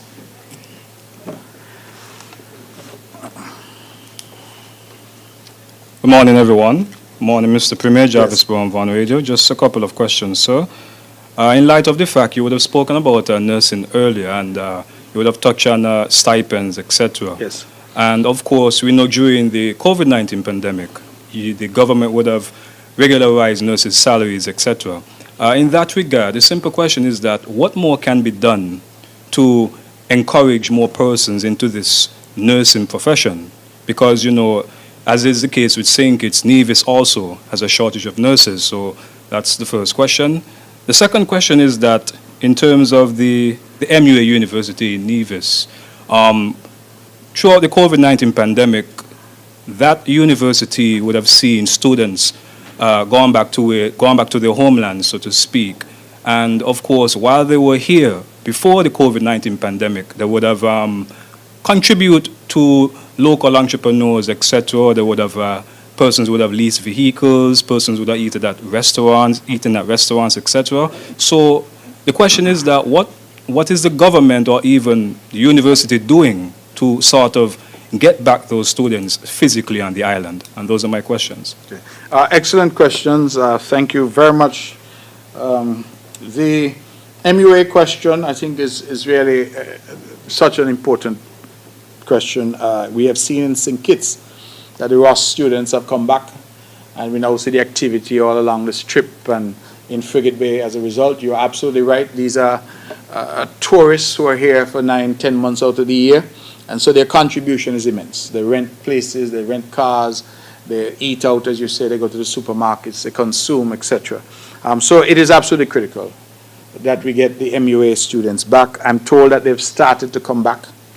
I have been in constant communication with the owners of MUA to determine if they can increase the pace of the students coming back, because they're coming back in a trickle. We want to see them come back in a flood. So that is where we are. I think the last time I checked, we had less than 100 students had returned, when normally we would have, I think, about 400 students here.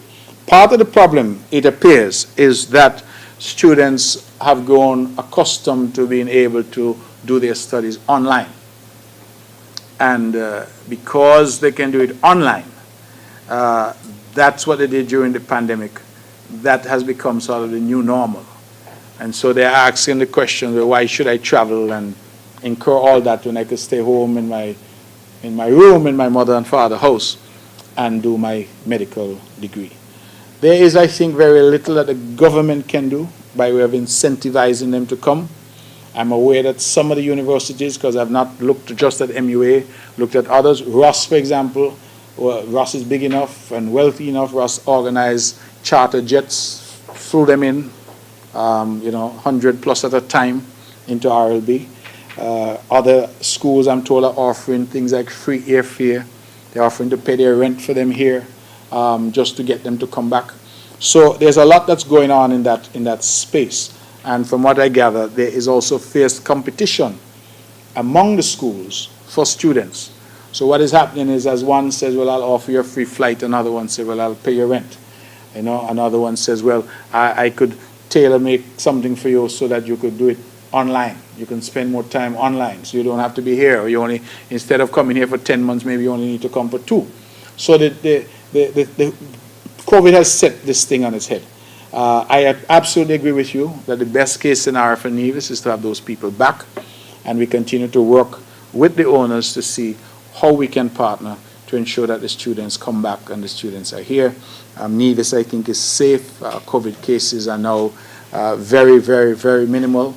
And so our vaccination level is an acceptable level. We certainly hit the target set by the WHO. And so my view is that it is time for them to return, and it is time for us to have the benefits that would have been envisaged when we entered into this arrangement with MUA. And so I entirely agree with you. I think it is something that has to happen. What more can be done to encourage nurses? I think maybe personal persuasion, families talking to their children, seeing that this is a viable option for them. It's ironic that in an environment where jobs have become scarce because of COVID and because businesses would have closed or cut back because of COVID, that we are begging people to take jobs in nursing. It's one of those ironies, because it is a kind of place where you're almost guaranteed a job. Anybody going into nursing here in Nevis, once they're done, they're guaranteed a job at our hospital or in our nursing sector. So imagine that you're guaranteed a job while you're studying, you're assisted financially, and then you have a profession which I think is one of the most noble professions. All of those things are potentially available to you. So the question is, why aren't people taking up? I will, however, say to you that it is not just a Nevis problem.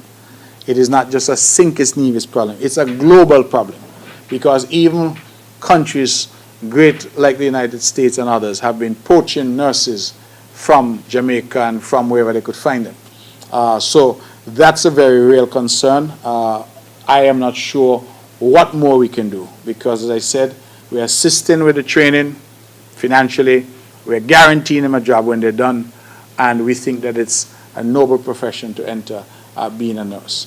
I should say, lastly, that the requirements have also changed, because it used to be that you got into nursing and you did a kind of, I don't know the proper language, but I'll say internship, and you became a nurse. Now the requirements are that you must have the Bachelor of Nursing, which is a 4-year degree program. So that too has been off-putting for some young people who may not see it as if I want to spend 4 years to get a degree, but that is the new requirement. It is also, I think, that the nursing requires certain science-related subjects that some people find is a hurdle that they can't cross either. So we have all of these other niggling concerns about it. But again, I urge young people who are looking for a career, a rewarding career, to look to nursing. You get assistance with your training, and you get a guaranteed job when you're finished. And so I encourage them to do that. Are there any more questions for me?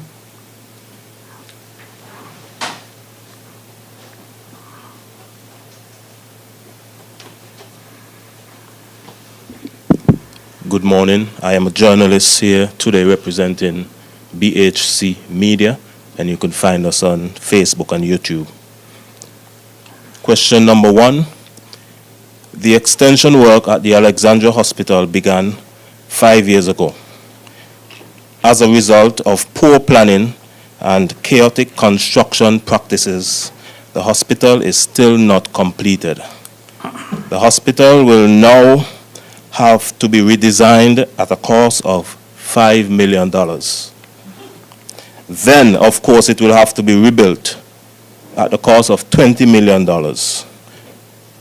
I see the minister responsible for Charlestown, and that project is not here today. So Mr. Premier, do you take full responsibility for this failed hospital project?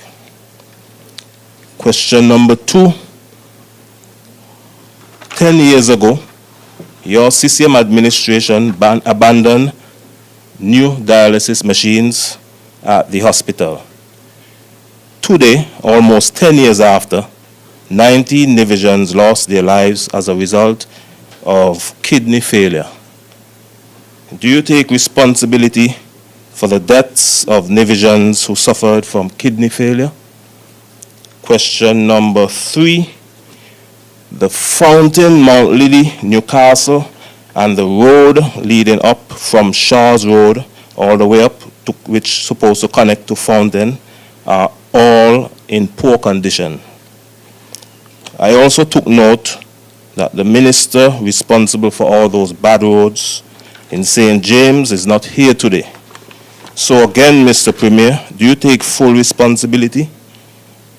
Will the government fix those bad roads in St. James before the next election? Question number 4. I contested the last election without any financial support. In fact, I was unemployed at the time with no income. I did so out of love for country and a desire for development. However, information is coming to my desk that you have hired a prospective candidate to be a community advisor in the constituency where she will contest. My question to you is, are you paying a political candidate to campaign and run for office? Is politics in Nevis now about money and winning at all costs? And my final question is, the Sir Simeon Daniel Museum opened a few days ago on Nevis. It's a beautiful facility. Did you get a chance to tour that museum as yet? And what are your thoughts on that historic project at Pinnis? Thank you.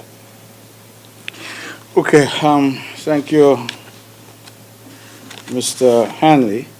I'll start by saying that if you ever fail to make it in journalism, you can make it as a fiction writer, because you preface your first question with some fictitious information about redesign for 5 million, reconstruction for 20 million. I have no idea where you would have gotten that information or those numbers from, because they're simply fabricated. And I keep saying that, you know, these press conferences work best when we approach them with some level of seriousness.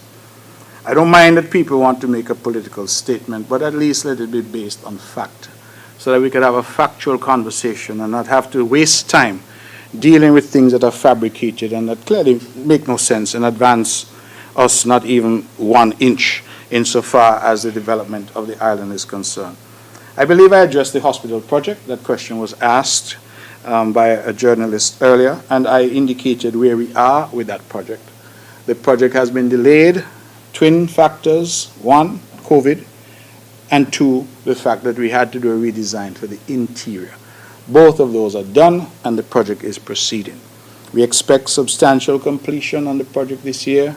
We are engaged now with the internal aspects of the project, and we expect sometime next year to be able to inaugurate a brand new facility for the benefit of the people of Nevis. So I don't know what else I can say. I don't know where your information is coming from other than a figment of your own imagination. And so I would suggest again that that not be a part of this discussion, and we leave that for Facebook and for the usual social media shenanigans that we engage in from time to time. You said the Minister for Charleston is not here today. I am not aware that ministers have ever taken part in this press conference. This press conference is a Premier's press conference, and while ministers prior to COVID would attend, they have never taken any active part. I said the same thing in relation to the representative, the Deputy Premier, whom I assume you were alluding to, about roads in the St. James area. On the issue of roads, I think that we have done an excellent job seeking to develop the road network across Nevis. We have have engaged in a number of roads all across the island. Hanley's Road, Brown Hill Road, the Island Main Road from Cotton Ground over to Cliff Dwellers.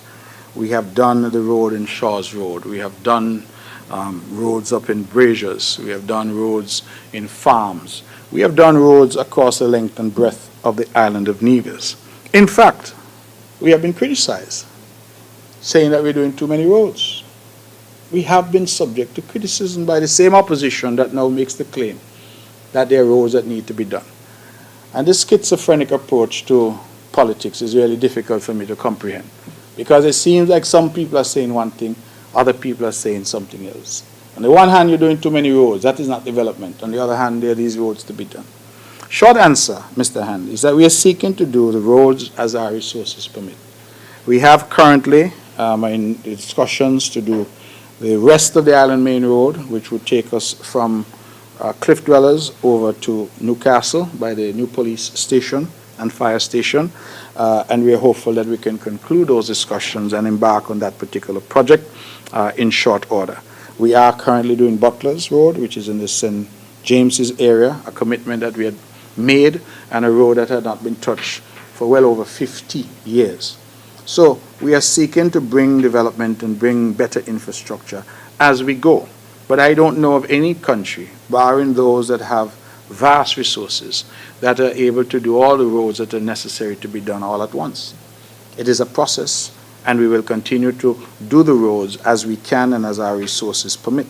We look at St. Kitts, which is far better resource than we are. St. Kitts has only now finished the repaving of the Island Main Road.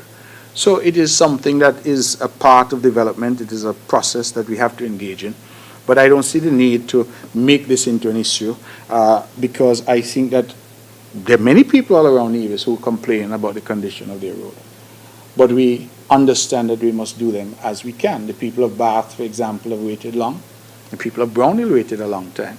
So we are getting to the roads, Mr. Hanley, as we can, and I assure you that we do not engage in election gimmickry, so we'll continue to roll out our development plans during the 5-year term that the people of Nevis have given to us, and we will continue those development plans in the next 5-year term that we're hopeful they will also give to us. You say CCM abandoned brand new dialysis units 10 years ago at the hospital. Again, I'm not sure, because I recall that 2 dialysis units were delivered on the 1st of April 2014, if memory serves me correctly. Remember, it was April Fool's 2014 that we got 2 machines delivered that were ordered by the NRP at the time. Machines which, when we looked at them, should have cost roughly $30,000 each. $225,000 US was paid for those 2 machines. We're yet to understand where the rest of the money went, but we understand it was an election season, and we understand that some engaged in election gimmickry, because there was no plan for dialysis by the NRP. None. No nurse trained, no nephrologist, no vascular surgeon, nobody to treat the water, nothing except 2 grossly overpriced machines. And one may want to wonder rhetorically, where the money gone? Because what should have been $65,000 US, we paid $225,000 US for it. They arrived, perhaps fortuitously, perhaps by some act of fate, on April Fool's. Because I believe that's exactly what the NRP had intended, was an April Fool's joke. And so what were we supposed to do with them? Plug them in and kill people? No. We decided that we would be a responsible government. Because if we are to offer dialysis to the people of Nevis, then we must be able to offer a process that was safe, a process that we could stand behind. And with nobody on the island capable of operating those machines, how could we have offered dialysis? And so we have not abandoned our patients. I laid out just now all that we have done in relation to our patients, that our patients are now being dialyzed on our sister island of St. Kitts, which is 2 miles away. They used to be dialyzed in Anguilla and St. Martin. We had to take a plane. Now they take a boat that the NIA helps to fund for them to go over and be dialyzed. We talk about 19 people having died. And it may surprise you, Mr. Hanley, but I am not God. It might surprise you, because sometimes when I hear you all talk, I wonder if I'm intended to be God. I am not. I'm flesh and bone just like you. So the notion that somehow people have died and it's my fault, as if I gave somebody kidney disease, me, and I make sure that they're dead. I mean, you almost, it is for me sad, really. It is sad that any time there is an untimely death, before we can say condolences to the family, all this palaver start about the government killed somebody, the government this. And people who, in my view, should have sense, people who should know better, and not seek to politicize. We had a young person died the other day. Very sad situation. Before anybody could say condolences, I see a lady say she's a candidate for NRP. Start to say, oh, that CCN got blood on their hands because the water supply is bad and somebody needs to investigate the water killing people. And one of our own had to correct her and tell her the same water that people in that area drinking, they're drinking from Zion, come all the way down. So it can't be the water. And I'm aware that calls were made to that family, asking the family to go on radio. To do what? To politicize the death of their loved one when people are in mourning. We must stop it. We are better than that. And it continues to bother me that we go down this road every time somebody has a tragedy, somebody is grieving, oh, it's government fault, if government had do this, if government had do that. If you were to tell me that persons would have died because they could not access dialysis, then perhaps you would have an argument. But that is not the case. Because every individual, so far as I'm aware, who has perished because of end-stage renal failure has had access to dialysis and has been dialyzed. So what then is the argument? Is the argument that if they were being dialyzed in Nevis, that God's plan for them would have been different? What is the argument? So these are things to my mind, and I talk about trying to politicize health. We need to cooperate on these things, lend our collective ideas to see how we can advance the healthcare sector on the island. This constant effort to coop, to see who dead, to try to find, you said 19 persons have passed. I wonder sometimes if we spare thought for the 19 families left behind. Or are we merely interested in the next headline to say that the government is at fault for people having passed? I mean, Mr. Hanley, I know you're asking the questions that are politically expedient for you to ask, but I think sometimes we ought to think about these things. Think about how we are trespassing on families' grief to try and invite them to be political about the death of a loved one. Think about these things, because I think that they're important things for us to reflect upon if we are to become a better society. You said you contested the last election without funding, without financial support. I thought you were going to say without support at all, because that was my recollection. But anyway, perhaps I digress. So you're concerned about a prospective candidate, you say, being appointed as an advisor. I'm not so sure at the connection. I think if you're referring to Miss Latoya Jones, she was made an advisor, was it over a year ago? Over a year ago. We have an election which is in the offing, which is due by March of 2023. And if at some point Ms. Jones is selected to be a candidate by the process that the party uses to select candidates, then she's selected to be a candidate. Just as you were selected to be a candidate at some point, before you were deselected and then reselected again. So we understand that there's a process. I don't know that this hullabaloo that is people are talking about that I'm paying somebody to campaign. The advisor is doing her work. She's assigned to advise on community matters across the island. And the fact that she lives in St. Thomas's and is clearly a part of the St. Thomas's community is really the explanation as to why you see her being very visible in that community. It is also the fact, Mr. Hanley, that the people of St. Thomas's have been without a cabinet member for a very long time. They've been without a cabinet member since 2013. So clearly, we are trying to know what is going on in that community. I wish I could stand here and tell you that the representative for St. Thomas's regularly comes to me to bring to me the concerns of the people of St. Thomas's, but she doesn't do that. She doesn't do that. The last time I met with her, I invited her to come and meet about vaccines. And that's the last time I met with her. I am not aware of any meeting where the representative has come and said, I have these concerns for my constituents. So, absent that, we thought that it was important to get somebody so that the people of St. Thomas's who are critical to the island of Nevis and the development of the island of Nevis, they are not left out. They have someone they could go to and talk to, just as other people in the community do, to say, well, listen, we have this problem or we have that problem. Miss Jones, for example, has come and she has said, listen, the cotton ground play field is in a dangerous situation out there with the wall. We have since gone and designed, and I can tell you that we are shortly getting the construction of that done, because she was able to come and say this is a problem. She has been able to come and say there are certain roads over there that need to be attended to, certain flooding issues that need to be attended to. Where's the area representative? Where is she? On Facebook, making noise? That is the kind of thing. So, to my mind, maybe I digress, but let me digress. There's a woman in Jamaica called Lisa Hanna, a politician, and I would even be presumptuous to say my friend.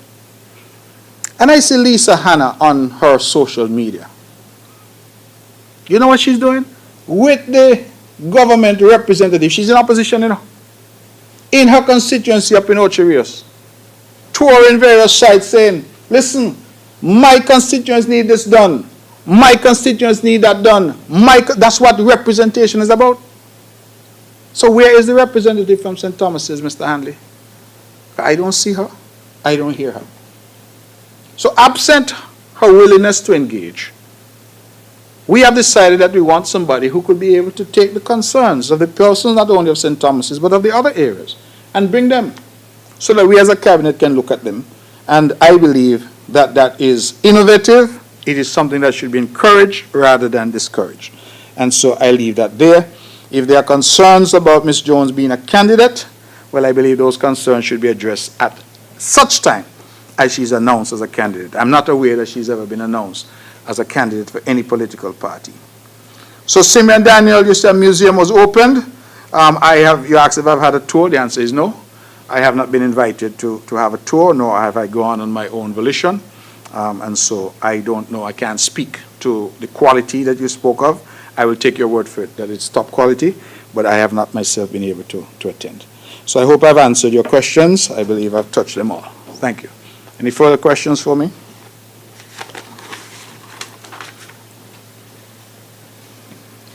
Mr. Premier, I think I will take up your offer, but I'm looking for, I hope when I come through customs, I wouldn't be harassed. When I take up your offer, yes, when I come through... you come to customs when you come from Singapore? Yeah, anything's possible. Okay, I have two quick questions. They have to do with the charts, of course. I'll start with this. Can you address, because the question may sound a little political, but can you address the strength currently of the Charleston Accord?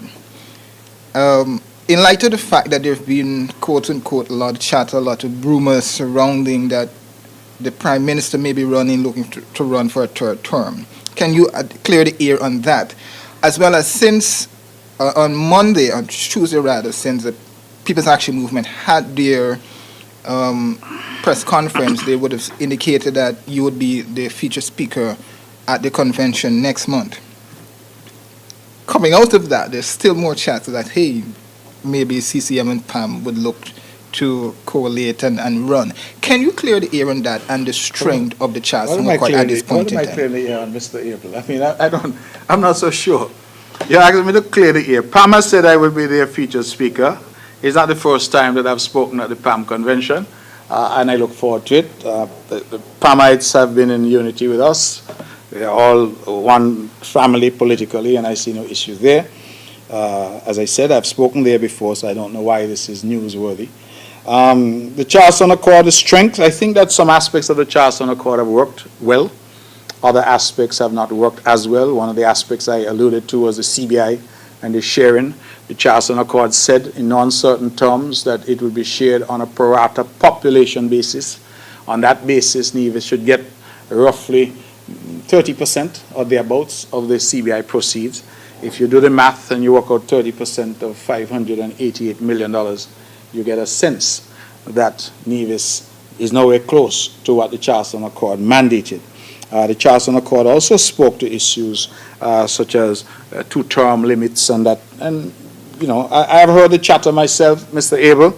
I can't speak to what the Prime Minister's intentions are, but I will say that I am committed to the principles enunciated in the Charleston Accord, because that was the basis on which the CCM entered into this relationship called unity. In fact, the Charleston Accord was signed, if memory serves, right on the courthouse steps in Nevis, in Charleston, by the Honorable Vance Amory, then leader of CCM, the Honorable Sean Richards, then and now still leader of PAM, and the Honorable Timothy Sylvester Harris, still then and still the leader of PLP. So we must ask the question whether those individuals were committed to what they signed or not. I think they're honorable people, so I expect that they will be committed to what they signed.